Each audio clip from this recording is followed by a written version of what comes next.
राजा साहब, शाहिद खान अब्बासी साहब ने कहा कि मेरे घर में इजलास हुआ, राजा परवेज अशरफ साहब मौजूद थे, 2 मिनट में यह मामला हल हो गया, कोई आगे से मुखालफत नहीं आई कि leader of the opposition Noon league से होगा, सेनेट चेयरमैन आपकी तरफ से होगा। और अब अगर ये जो 4 लोग बिठाए हैं 57 हो गए हैं, तो फिर हटा दें संजरानी साहब को और बना लें यूसुफ गिलानी साहब को। Thank you Shajib. मैं तो चाह रहा था कि ये सब बातें जो हैं पीडीएम के अंदर बैठकर हम करते तो बेहतर होता, लेकिन क्योंकि अब ये उनकी तरफ से ये बातें पब्लिक हो रही हैं तो मैं यकीनन इनका जवाब देना चाहूँगा। बिल्कुल सही फरमाया खान साहब ने कि उनके घर पर मीटिंग हुई, वहीं पर ये बात सामने आई कि अपोजिशन लीडर जो है वो किस जमात का होना चाहिए। मैंने वहाँ अपनी मैंने कोई बहुत सख्त लहजे में नहीं लेकिन नरम लहजे में मैंने उनसे कहा कि अपोजिशन लीडर के लिए ये है कि हम सिंगल लार्जेस्ट पार्टी हैं और पीएमएलएन जो है उसके पास नेशनल असेंबली में 2 मेजर ऑफिसेज हैं जिसमें लीडर ऑफ द अपोजिशन भी वो हैं, पब्लिक अकाउंट कमेटी के चेयरमैन भी हैं। तो मेरी ये गुजारिश होगी कि इस मामले को बाद में देखा जाए, लेकिन एक सिचुएशन ऐसी डेवलप हुई तो यकीनन मैंने उसको नोट किया, लेकिन बाद में मैंने फौरी तौर पर टेलीफ़ोन किया हमारे सेक्रेटरी जनरल जो हैं पीडीएम के जनाब शाहिद खान अब्बासी साहब को, और उनको मैंने सारी सूरत हाल बताई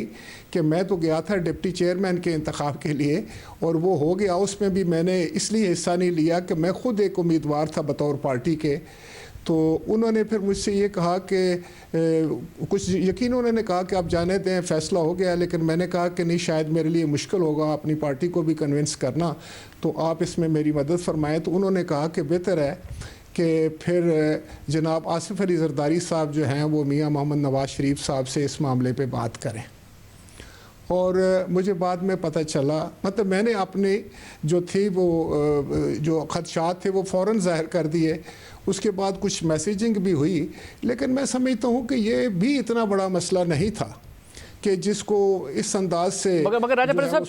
इसमें मसला ये हुआ कि फिर आप लोगों ने टाइम बड़ा लगाया जब तक गिलानी साहब हारे नहीं सेनेट चेयरमैन का इलेक्शन, या तो उससे पहले ही इस बात पर एजिटेट करते और बोलते कि जी हमें मंजूर नहीं है, क्योंकि जब गिलानी साहब हारे और नून लीग ने कमिटमेंट के मुताबिक वोट दे दिए और 7 वोट मुस्तरद हुए, जिस पर भी वो एतराज कर रहे हैं कि वो 7 वोट भी आप लोगों ने किसी हिकमत अमली के तहत मुस्तरद कराए, उसके बाद आप लोगों ने एजिटेट किया ये मामला।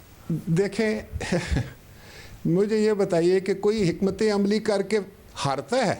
हिकमत अमली तो होती है जीतने के लिए शाहजेब साहब। ये क्यों कर मुमकिन है कि हमने कोई ऐसी हिकमत अमली अपनानी थी जिसमें हम खुद हार जाएं? वो मैं समझता हूँ कि सरियन जो है वो वोट जो मुस्तरद हुए वो बिल्कुल ज़्यादती थी पाकिस्तान पीपल्स पार्टी के साथ, बल्कि पीडीएम के साथ ज़्यादती थी, क्योंकि गिलानी साहब पीडीएम के कैंडिडेट थे